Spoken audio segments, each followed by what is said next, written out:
Hello, good morning, DepEd Davao de Oro.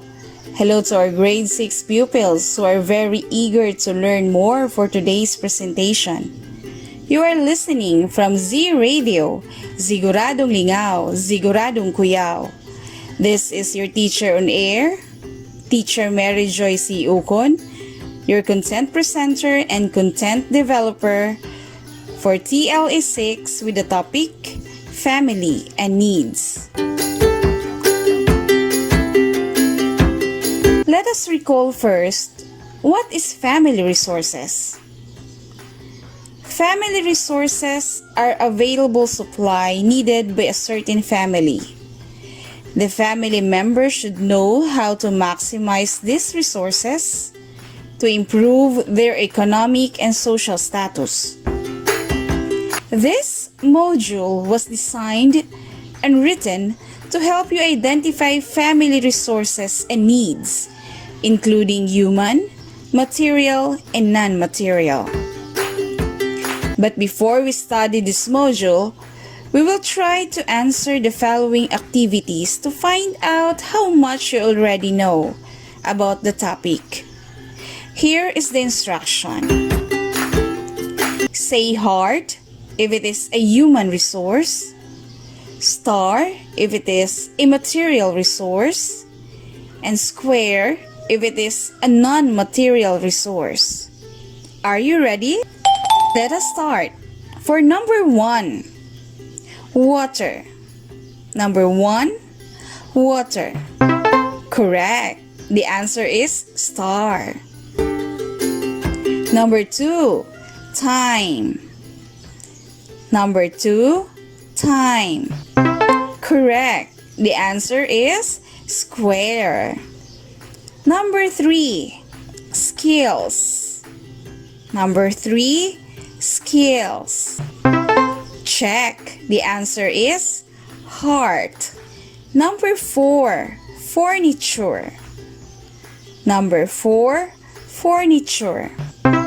Correct. The answer is star. Number 5, intelligence. Number 5, intelligence. The answer is correct, heart. Let us have another activity. Are you ready, dear pupils? Let us start. You say yes if it is a basic need of a family and say no if it is not. You say yes if it is a basic need of a family and you say no if it is not. Get ready. Number 1, house. Number 1, house. The answer is yes. Number 2, food. Number 2, food. The answer is yes. Number 3, cellular phone. Number 3, cellular phone. The answer is no. Number 4, clothes. Number 4, clothes.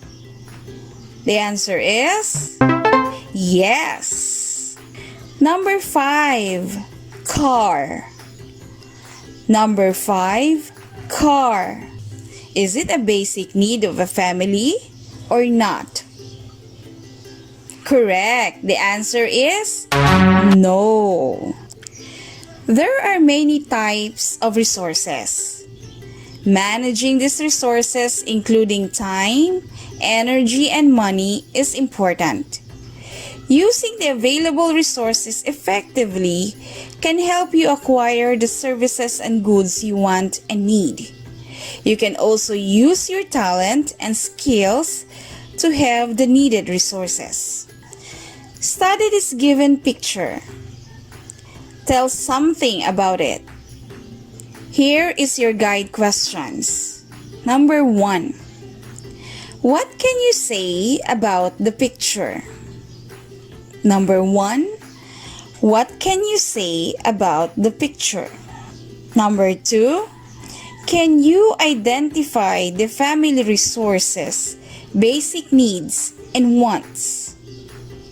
Number 2, can you identify the family resources, basic needs, and wants? Number 3, how do you distinguish them? Number 3, how do you distinguish them? Yes, in this picture, you can see a family. Their need like food, a seller and buyer. There is also a signage saying wants and needs, pointing to a different directions. Can you distinguish what wants from needs and vice versa? Correct. Needs are what is necessary for a family to survive, and wants are the things set as next to the needs, like expensive gadgets. I have here a selections to read, so sit back and listen carefully as I read the selection and answer the questions that follow. Write your answer on a sheet of paper. Letter A. Beatrice is the only child of Soriano family. Her parents came from wealthy families and own a company. Her parents can provide her needs, can afford to send her in a prestigious school, buy expensive gadgets, trendy dresses, signature bags, jewelries, and shoes. She can have what she wants for. Letter B. Joey and Roland are enrolled in a private school. Their mother is a registered nurse who is currently employed in Dubai. She is a solo parent and works hard to provide her children a good education. The children lives with their grandparents. Letter C. John Emmanuel is the eldest of the 8 siblings. His father, Mang Jose, works in a tailoring shop and earns a minimum wage daily. His mother, Aling Beauty, is employed in a private hospital as a regular cook. Their family can only afford their basic needs. He and his siblings go to a public school and help in the household chores after school. Can you now compare the 3 families described in the selection? Kindly answer the following questions. Number 1. Which family earns the most income? For number 1, which family earns the most income? Number 2, which family earns the least? Number 2, which family earns the least? Number 3, which of the family has the most number of members? Number 3, which of the family has the most number of members? Number 4, which of the family has the least number of members? Number 4, which of the family has the least number of members? Number 5, does it affect the family's management of resources? Why or why not? Does it affect the family's management of resources? Why or why not?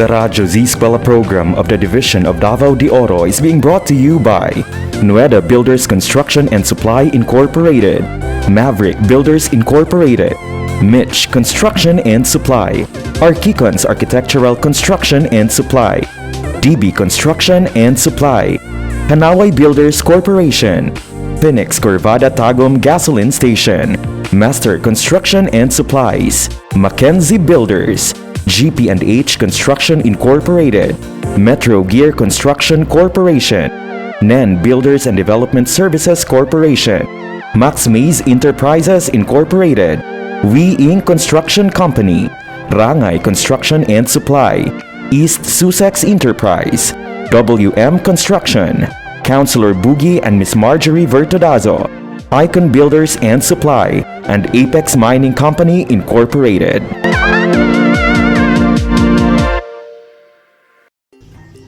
Let us check your work. Here is the answer for the selection being read. For number 1, which family earns the most income? The answer is Beatrice family.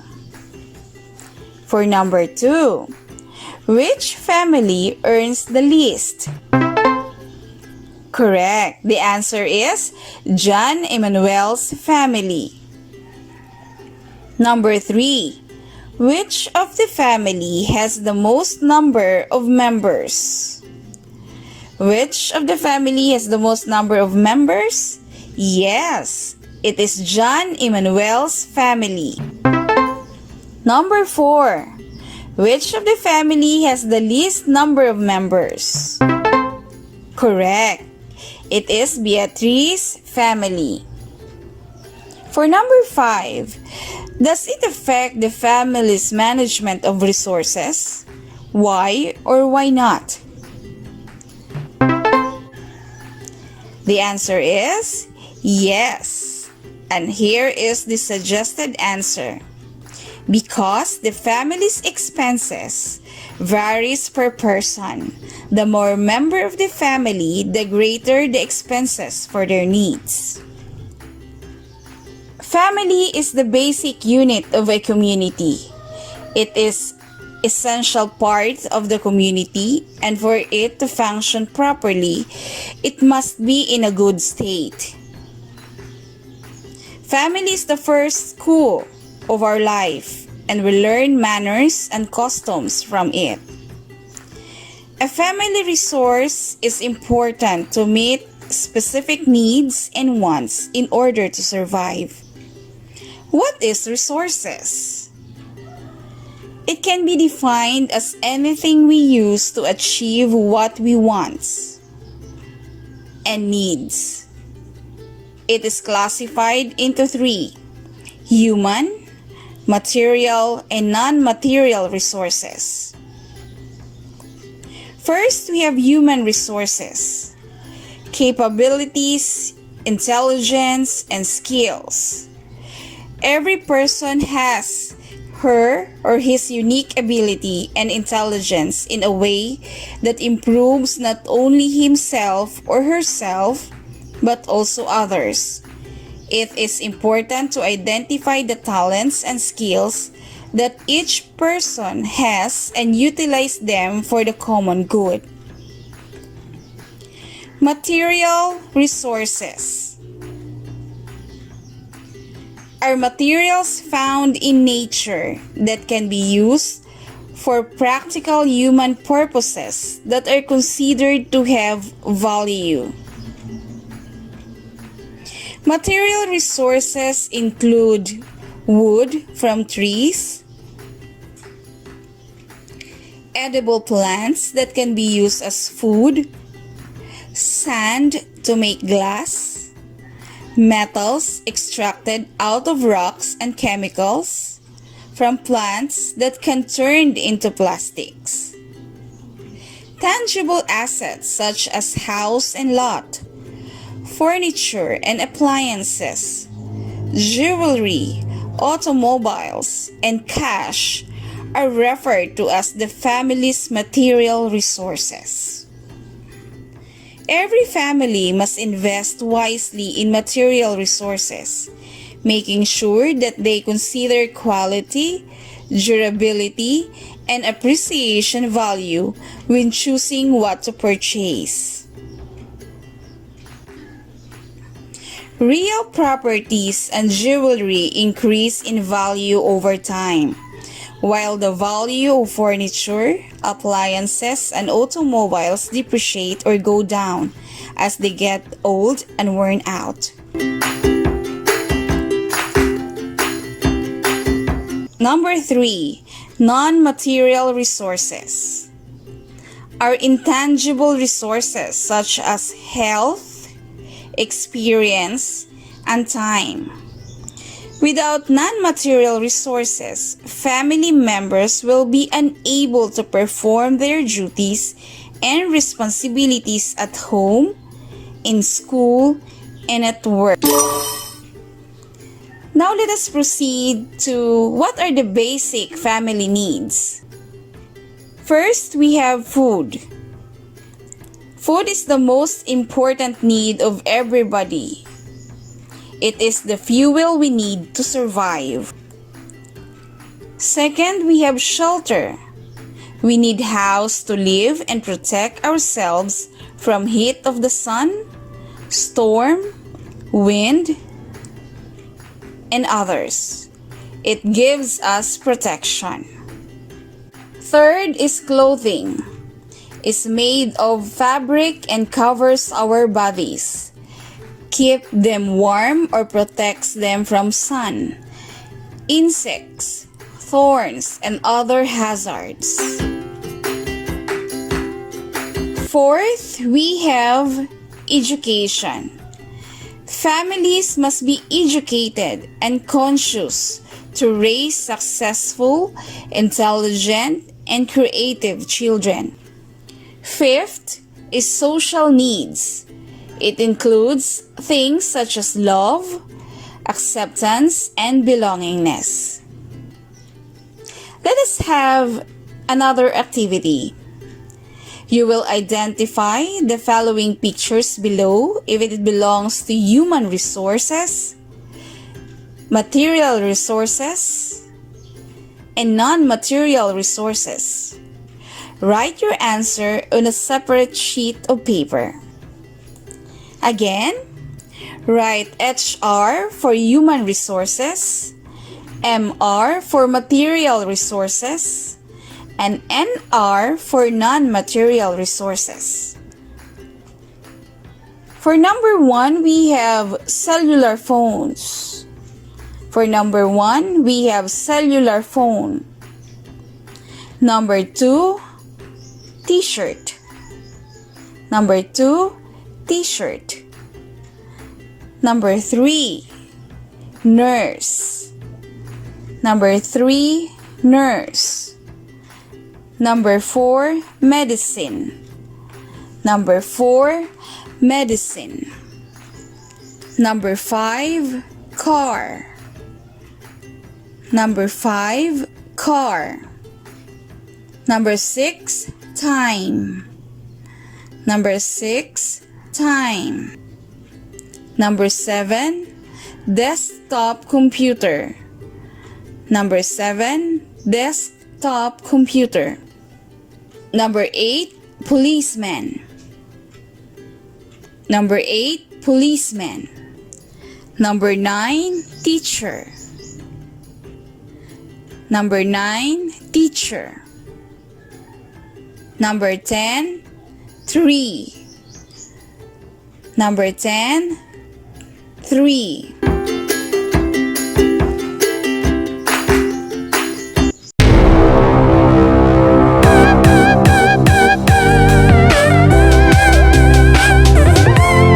The Radyo Z-eskwela program of the Division of Davao de Oro is being brought to you by Nueda Builders Construction and Supply Incorporated, Maverick Builders Incorporated, Mitch Construction and Supply, Archicons Architectural Construction and Supply, DB Construction and Supply, Hanaway Builders Corporation, Phoenix Corvada Tagum Gasoline Station, Master Construction and Supplies, Mackenzie Builders, GP&H Construction Incorporated, Metro Gear Construction Corporation, NEN Builders and Development Services Corporation, Max Mays Enterprises Incorporated, We Inc. Construction Company, Rangay Construction and Supply, East Sussex Enterprise, WM Construction, Councilor Boogie and Miss Marjorie Vertodazo, Icon Builders and Supply, and Apex Mining Company Incorporated.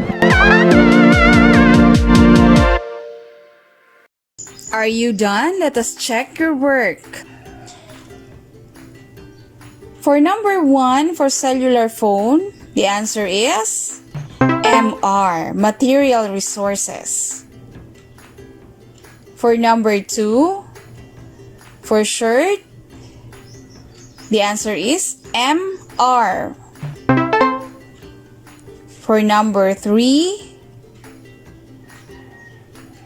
HR, for human resources.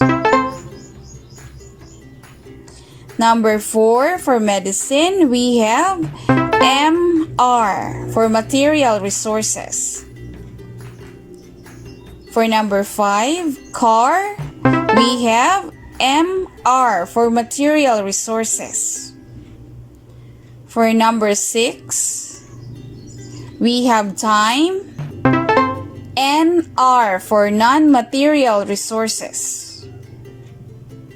For number 7, desktop computer, MR, for material resources. For number 8, the policeman, we have HR, for human resources. For number 9, the teacher, yes, we have HR, for human resources. And the last, for number 10, the 3, we have MR, for material resources. Very good. So now, for your assessment, you will identify what the following statement is referring to. You write your answer on a separate sheet of paper. Number 1. It refers to capabilities, intelligences, skills, strength, and energy of a person. Number 2. It refers to time, health, and experiences. Number 3. These are tangible materials and they can be found in nature that can be used for practical human purposes such as wood from trees. Number 4. Without this, family members are unable to perform their duties and responsibilities at home, in school, and at work. Number 5. Tangible assets such as house and lot, furniture and appliances, jewelry, automobiles, and cash are referred to as blank.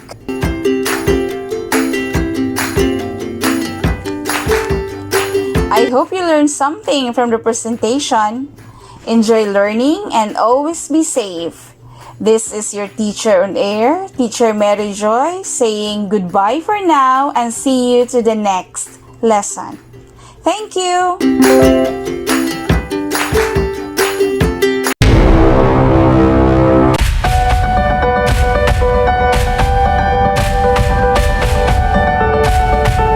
Z-eskwela Executive Committee.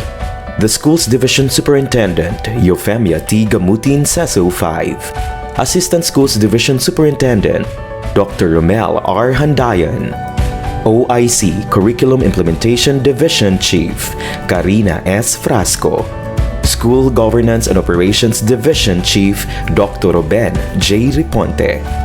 Members, Cecilia Morales, Dr. Hilda A. Opeña, Dr. Arlene B. Lim, Dr. Eldecris B. Calzadora, Dr. Dexter A. Siquinia, Nohara O. Pinute, Noemi P. Canales, Dr. Grace D. Pontillas, Virgilito C. Pabrices, Juanito Lapiceros, Engineer Norberto S. Manlangit, Jomar M. Dumupoy, Bob Dalan S. Milabat, Medard T. Ampit, and Paz Eugenia Villusino. Technical Working Committee, Productions and Communications, Lorely E. Quijano, Given G. Hinampas, Judyland D. Yu, Donna D. T. Bolifer, Mary Rose N. Resma, Riwen Manuel, Irene Lea C. Manguhon, and Bessie Aya N. Banians.